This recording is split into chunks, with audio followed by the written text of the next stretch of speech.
The numbers regarding March comic book sales are in, and it paints a very dark, depressing, ugly story for DC Comics once again. It feels like they've somehow reached a new low, which I didn't think was possible. I thought they were on the rise.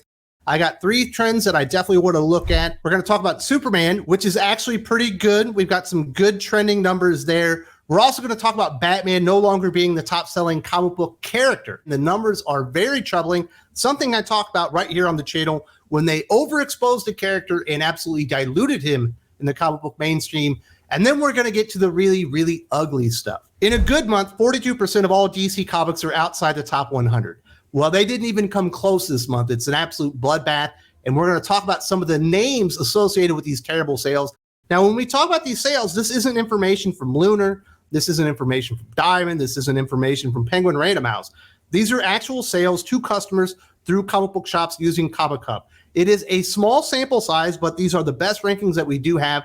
And while we cannot glean the total sales numbers, we can get a good idea of what trends are actually happening in comic book sales regarding DC, Marvel, and the independent comic book scene. And we will start out with the good news first. The Superman franchise had 0 titles in the top 10, but 3 titles in the top 25 and 6 titles in the top 50. Year over year numbers were up as Superman franchise had only 1 title in the top 10, 1 title in the top 25, and 1 title in the top 50 in March of 2022. So the numbers are trending up, which is good news because DC Comics have absolutely prioritized Superman and getting things right with the character. He's finally got a little bit of momentum.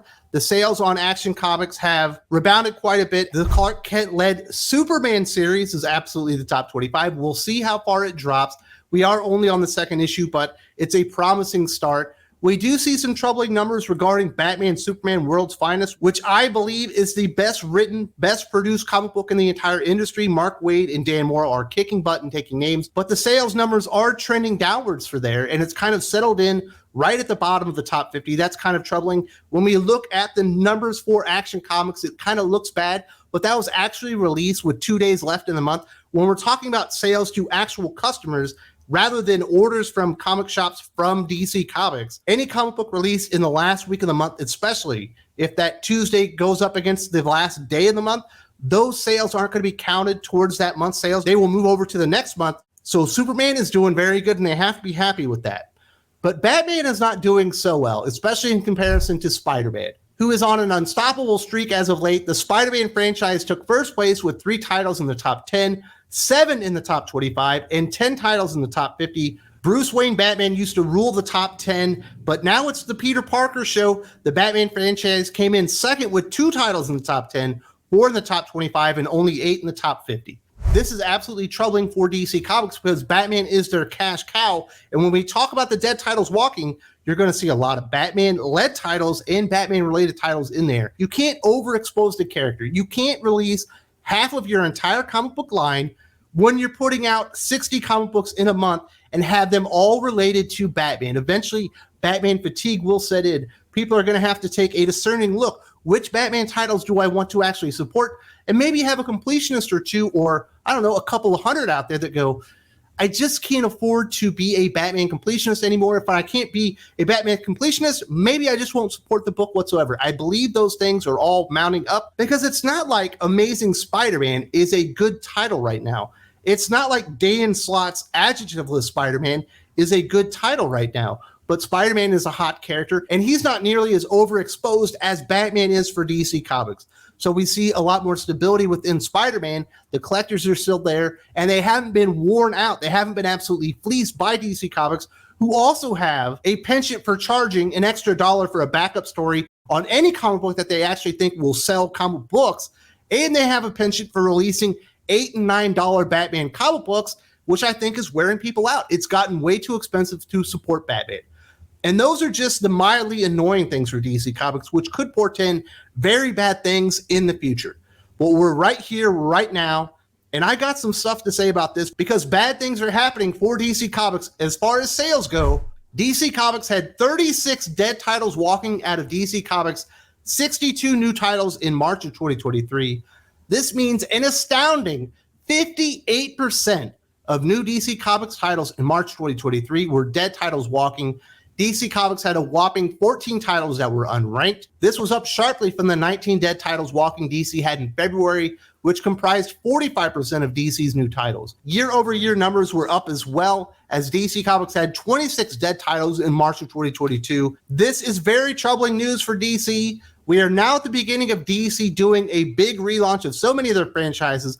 If DC fails again, at some point, Warner Brothers Discovery might have to make some big changes. In comparison, Marvel Comics had 29 dead titles walking out of their 83 new titles in March of 2023, meaning 35% of all new Marvel Comics titles in March of 2023 were dead titles walking. There's no interest for DC Comics. They've hired so many bad writers, and it's absolutely spoiled the entire list. I tried to make a key to where you could look at that and see how many of these writers are showing up multiple times. Shockingly, I couldn't have seen this coming. Tini Howard shows up there 3 times on 2 different series.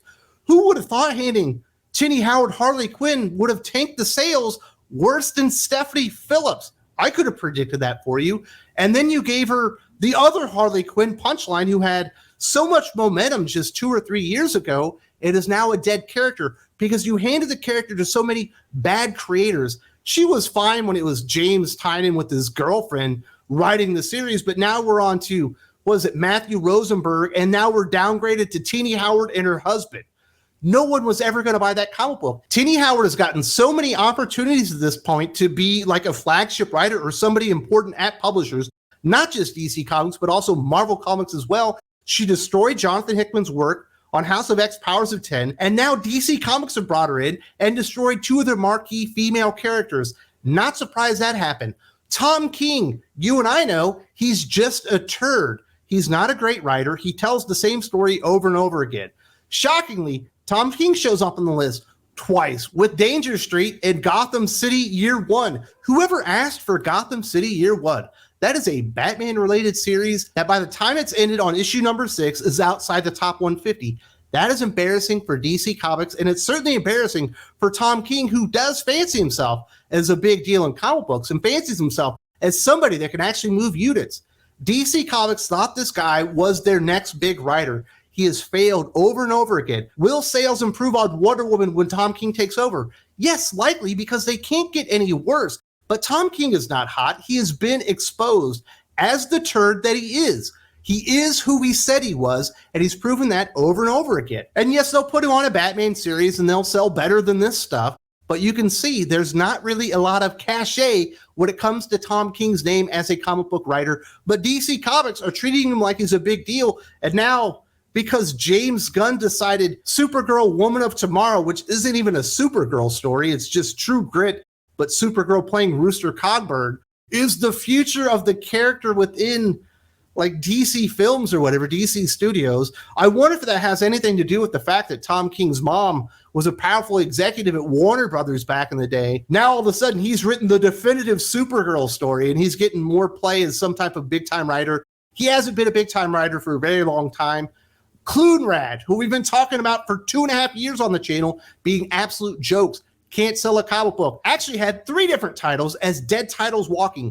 Do you know how hard that is to actually produce 3 different series and have all of them laying outside the top 150? Wonder Woman, Revenge of the Gods, or whatever that stupid thing is, and Batgirls. Thankfully, it does appear that Clunrad are leaving DC Comics. They finally woke up and realized that they can't write comic books, that they absolutely suck.